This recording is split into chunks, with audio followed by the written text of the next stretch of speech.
At my wedding, my in-laws mocked my mother in front of 204 people, then said to one of the guests, "That's not a mother, that's a mistaken address." My fiancé laughed. I didn't. I got up and called off the wedding in front of everyone. Then I did this. The next day, their world collapsed because the wedding venue was so over the top it almost felt like a parody. White columns, crystal candle holders, ceiling moldings the brochure claimed had been admired by JFK himself, assuming you believe brochures. Around 200 guests, each in their best suits, heels, and last names. Politicians, architects, people you really ought to know. In the center, me and Adam. Well, mostly Adam. The family's golden boy. I was the shiny acquisition with nice teeth and a suspiciously high IQ. That's how most of them saw it anyway. I sat there with a glass of water, yes, water, and waited. For it to be over. Or to begin. Or to fall apart. One of those. Mom sat next to me. Quiet. Composed. In a dress she'd found on clearance and altered overnight. Hair perfect, as always.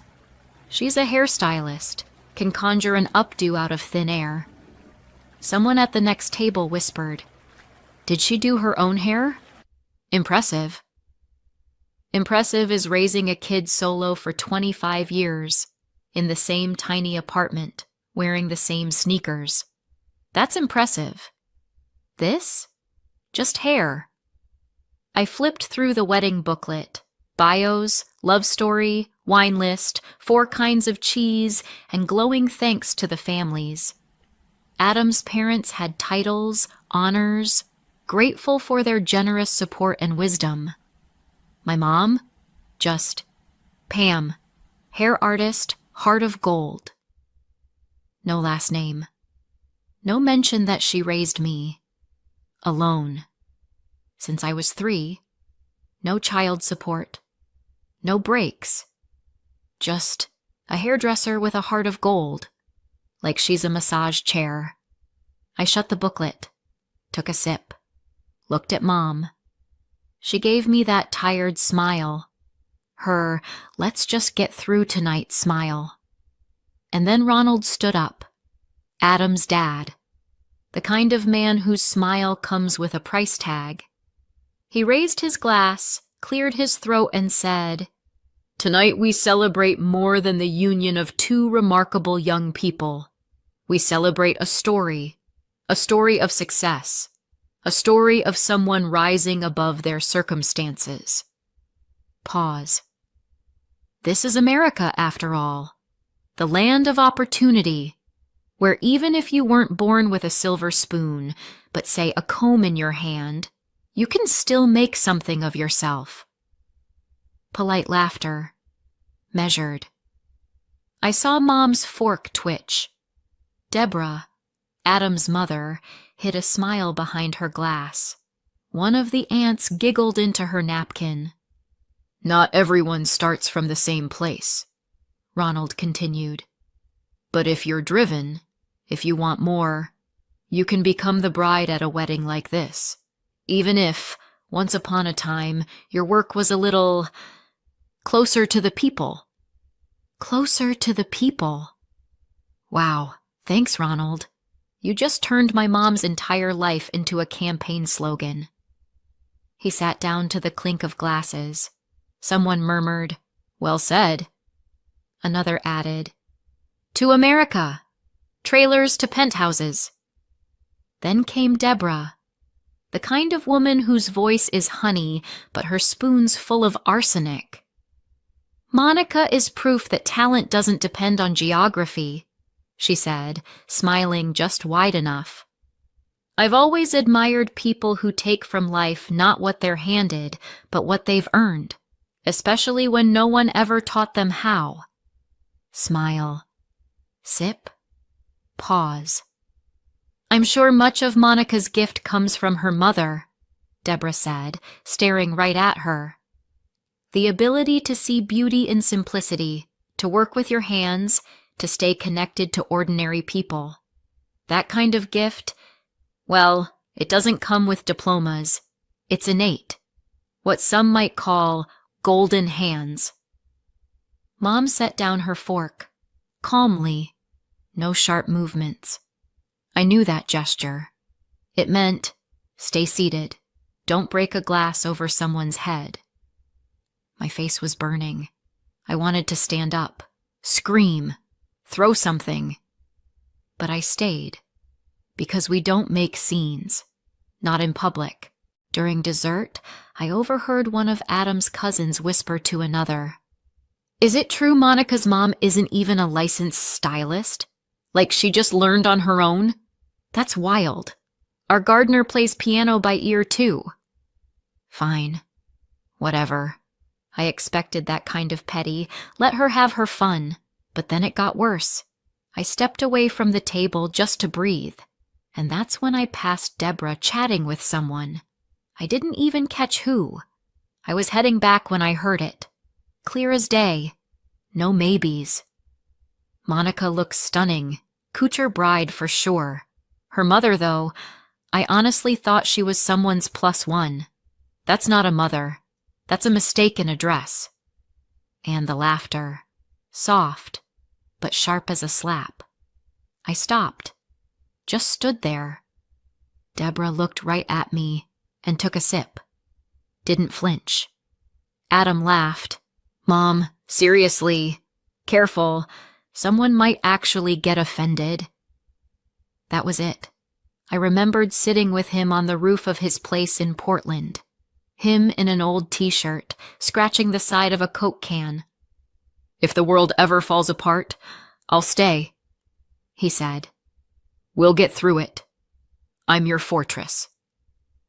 Weird thing to say, but sweet, I thought.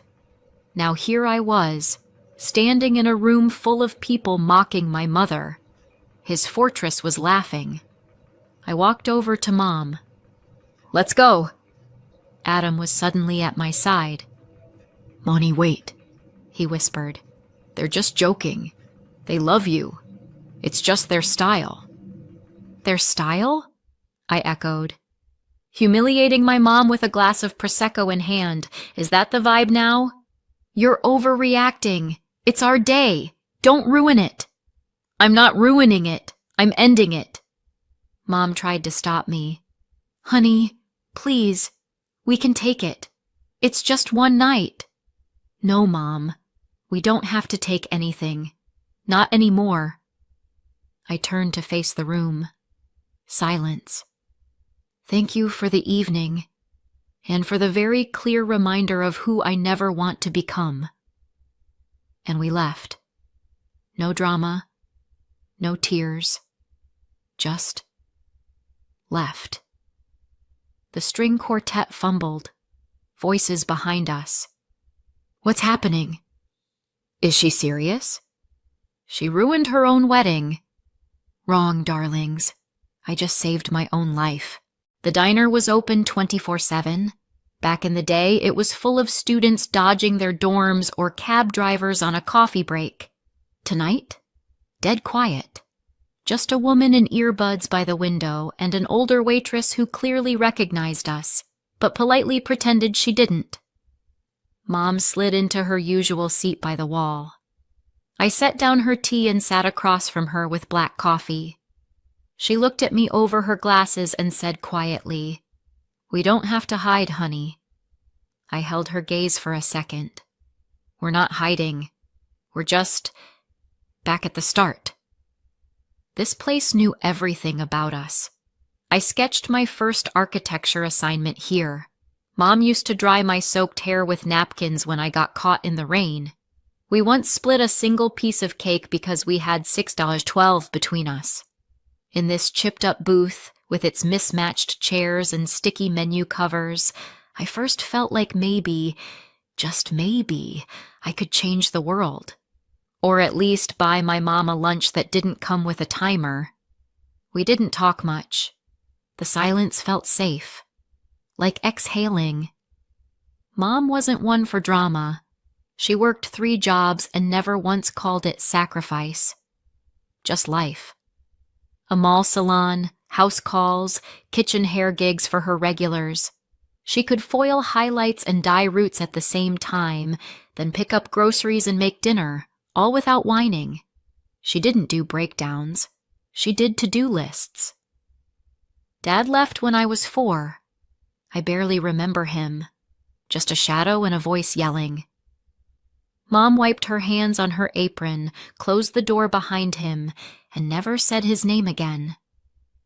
We lived in a 2-bedroom on the top floor of a building that was colder inside than out in winter. I did my homework on the salon floor, between the hairdryer and a cart of perm rods. Mom brought me tea in a styrofoam cup and always said, "Just don't lower your head. That's all." I saw her fall asleep standing in the stairwell with grocery bags in her hands. I saw her clipping coupons and drinking tea from a thermos because coffee was too fancy.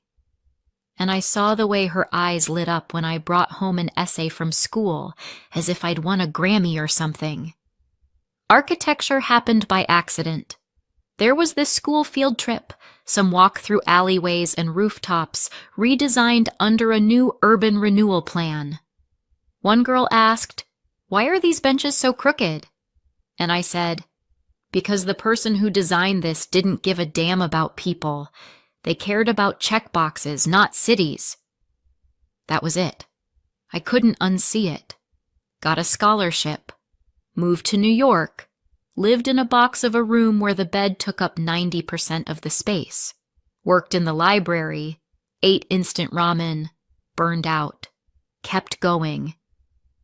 Sophomore year, my friend and I came up with Urban Bloom, an app that turned abandoned city lots into usable, livable spaces, like crumbling courtyard, community request, design proposal, execution.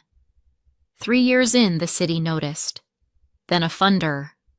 Then the first actual money. Mom never quite got what the app did, but one day she said, "You're making something beautiful. You're tough, like your forehead." And honestly, that meant more to me than any TED Talk. Adam showed up at a city planning forum. He was representing his parents' real estate company. I was repping Urban Bloom. We clashed during the panel. He talked numbers, I talked neighborhoods. He pitched mixed-use commercial zones. I asked why people needed shopping plazas when they didn't even have a single park bench. Then came a post-panel debate. Then coffee.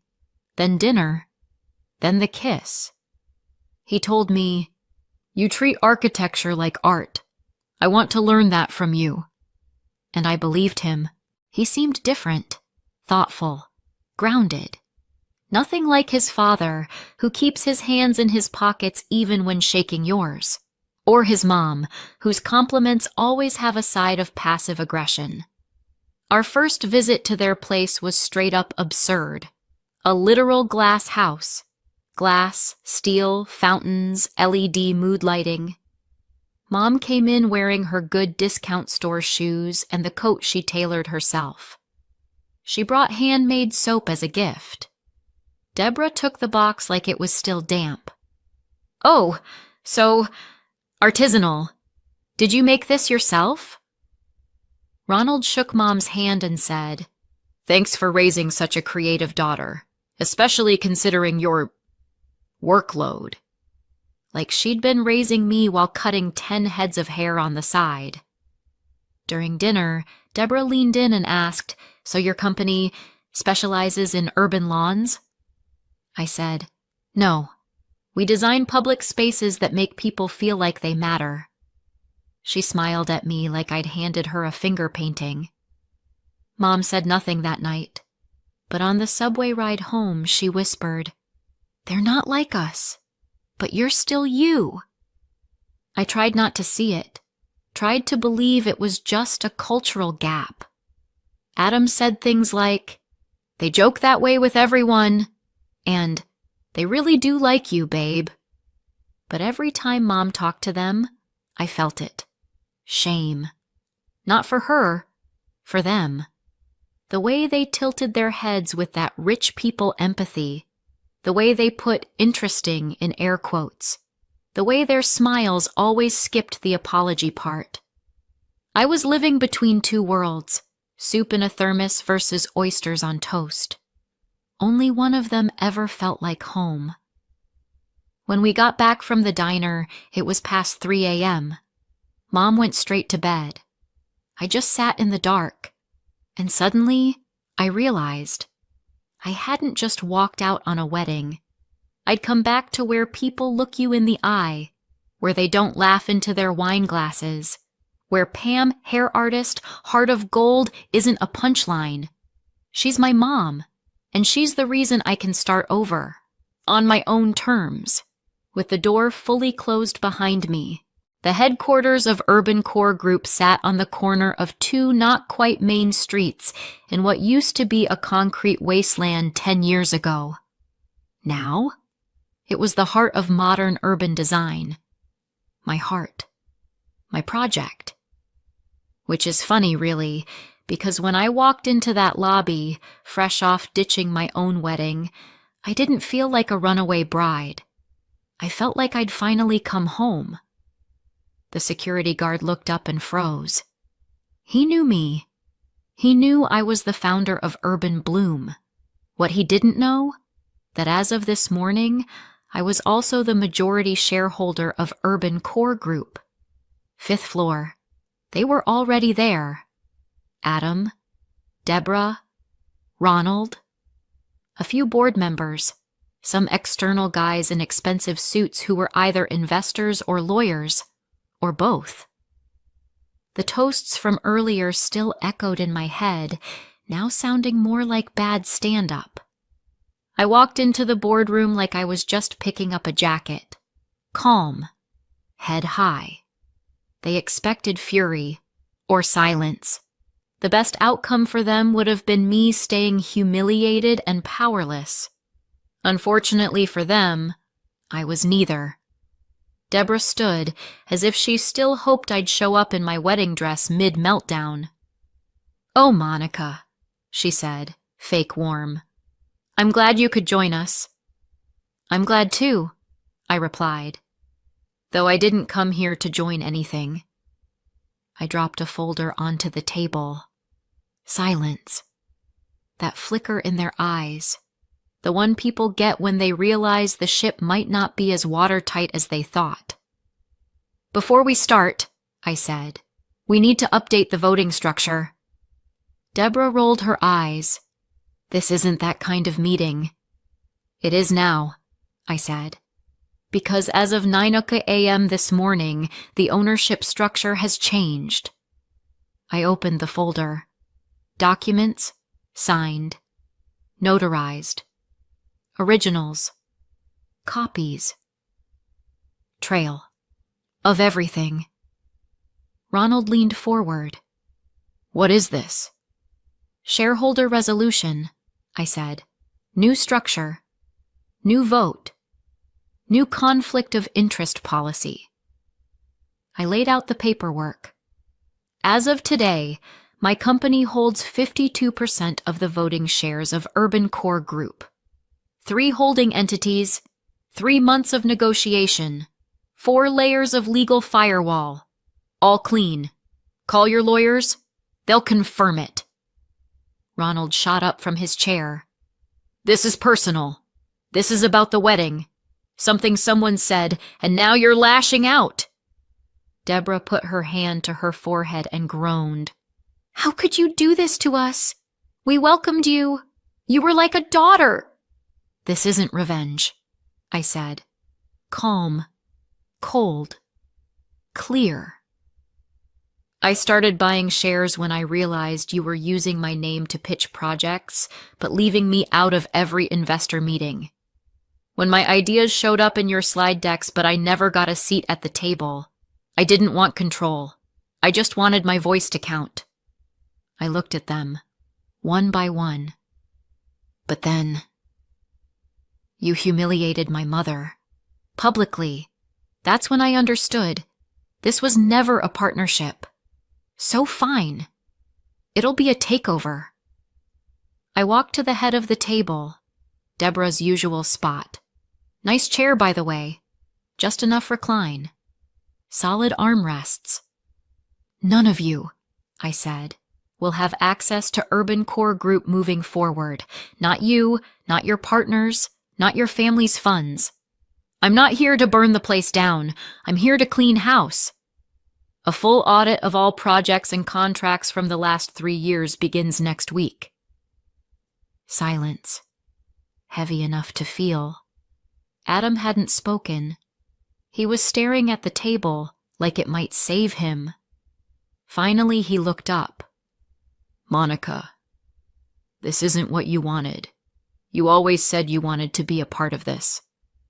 I did, I cut in.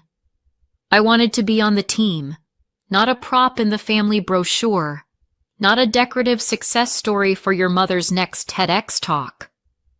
I came in thinking I could build something with you, with all of you. But you thought I was just a vibe, a pretty little symbol of humble beginnings. Well, congratulations. That symbol just voted you out. Deborah gasped. You used us. No, I said. You used my name, my story, my work. Now you get the real me. Ronald was red, the kind of red that screams entitled rage. He stepped toward me like volume would fix it. You think you've won? I gave him a small, sharp smile. No, I think you never noticed who's been driving this car for a while now. You were too busy checking your reflection in the rearview mirror. I gathered the papers, snapped the folder shut, walked toward the door. Behind me, shuffling suits, stunned silence. At the threshold, I heard Deborah's voice, sharp and desperate. Adam, you're not going to let her do this, right? He said nothing. I passed the front desk, past security, past a small herd of reporters that had gathered by the elevators. I didn't stop. As the elevator doors closed, I heard someone hiss behind me. We're suing. This is abuse of power. Maybe, but this wasn't the end. This was inventory, a beginning, and a point of no return. A week passed. Urban Core, once shiny, smug, untouchable, started crumbling like a house built on rotting beams. First, a quiet headline in an architecture blog. Then a local paper picked it up. By Monday, CNBC and Bloomberg. Scandal at the core. Contracts, cronyism, and a family exposed. The internal audit, ordered by the new board, found that one particular project, the one Deborah Kramer proudly paraded around in her speeches, was bloated, to the tune of $3 million. Even worse, 2 of the contractors that got paid? No websites, no reports, no proof anything was ever actually built. The city froze the payments, and someone from the Planning Commission, anonymously of course, told reporters too many contracts were approved under special circumstances. No public review, no pitch meetings, just signatures. It raised red flags. Investors bailed. One major fund, who'd just been considering a long-term deal, publicly pulled out. Bloomberg called it corporate quarantine. Ronald dumped his remaining shares below market value. Deborah vanished the same week photos of her house hit foreclosure lists. And Adam? Gone. Or so I thought, until 9 days later, I was in my office at Urban Bloom, finishing a presentation for the mayor's office, when the front desk buzzed. You've got a visitor, said the guard. No appointment. Says it's personal. I didn't even look up. It's Adam, isn't it? Yes, ma'am. Let him in. He walked in looking like a golden retriever left out in the rain. The same lost puppy routine that once felt vulnerable. Now, just performance. Monica. I'm listening. I didn't know about the contracts, I swear, about my mom, the deals, all the back-end stuff. I wasn't on the board. They kept me out of it. I nodded. He took it as an invitation to sit. Monica, maybe it's not too late. I miss you. Not the company. You. I miss you.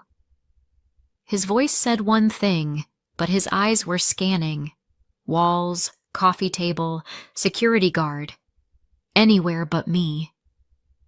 Love, Adam, I said, isn't something you keep quietly inside when it's convenient. It's something you say, out loud, when it's not. You stood there, laughing, while they humiliated my mother, while they mocked where I came from. And you said nothing. Worse, you smiled. I didn't know it would go that far. But you knew, and you chose silence. You chose comfort. And now I choose too. I tapped the trackpad, sending the presentation. The city had removed Urban Core from its list of preferred vendors. And now, so had I. He sat frozen, waiting for something. I added softly, You laughed, Adam. At me. At my mom. At everything that made me who I am. I paused. Maybe it wasn't a breakup. Maybe there was never really a relationship. Maybe I built something in my head that you never lived in. He opened his mouth, closed it. I used to think I misjudged you. Now I think I misjudged myself. You didn't want a partner. You wanted a prop. I still love you, he whispered. No, I said. That's not love. Goodbye, Adam. He stood, took a step back, then another, and walked out into a hallway full of reporters. Cameras flashed. Questions flew. He said nothing. 2 weeks later, Urban Core was blacklisted by the city. 2 board members fled the country. And me? I opened a foundation, a scholarship program for girls from under-resourced neighborhoods. We called it the P Foundation. P for Pamela. My mother. The hairdresser with scissors in one hand and the strength of a storm in the other. At the ceremony, the mayor handed me a plaque for my contribution to urban renewal and moral renewal. I took the mic and said, I didn't grow up with a legacy fund. No land, no name. Just a mom, a blow dryer, and a belief that hard work isn't weakness, it's power. I don't want to tear things down. I want to build. But sometimes, to build something real, you have to rip out what's been rotting. That night, Mom and I sat in our usual booth at the 24-hour cafe. She sighed. You could have just let it go. You didn't have to do all this. I sipped my tea, smiled. I wasn't getting revenge. I was making it clear. We don't have to hide anymore. I still think about that night sometimes. The wedding, the exit, the boardroom, their faces. Not because I regret it, but because I wonder, what would you have done? I wasn't out for blood. I just refused to be stepped on. Me, my mom, our lives. What do you think? Did I go too far? Or did I do what had to be done? Drop your thoughts in the comments. I actually do read them. And if this story hit something in you, subscribe, like, share. Stay tuned. More stories are coming.